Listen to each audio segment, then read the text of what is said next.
Познат е идентитетот на еден од напаѓачите за време на масакарот на плажата Бонди во Сиднеј, во кој најмалку 12 лица загина, а 29 беа повредени.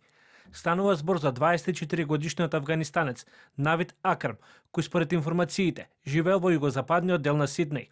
Другиот напаѓач бил убиен за време на нападот. Се уште не е познато дали Навид Акрам бил убиениот или преживеаниот напаѓач. Според австралиските медиуми, нападот се случил за време на еврејскиот празник Ханука, кој се одржувал на плажата Бонди, зашто реакција пристигне од министерот за надворешни работи на Израел, Гидеон Сар, која критикуваше австралиската влада и трагедијата ја оцени како резултат на антисемитско движење на улиците во Австралија. Згрозен сум од убиственото пукање на настанот за Ханука во Сиднеј, Австралија. Австралиската влада, која доби безброј предупредувачки знаци, мора да се освести.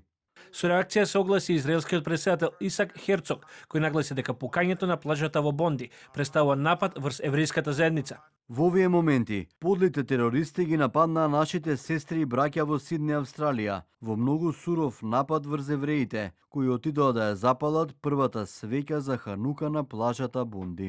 Со реакција се огласија и високи представници на Европската унија, која изразија својата огорченост. Претседателката на Европската комисија Урсула фон дер Лајен истакна поддршката на Европската унија и изрази сочувство до семејствата на загинатите.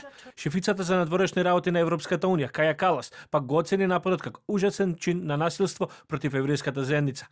Официјалните власти во Сиднеј најавија дека подетални информации за мотивите на нападот ќе бидат објавени по завршување на истрагите.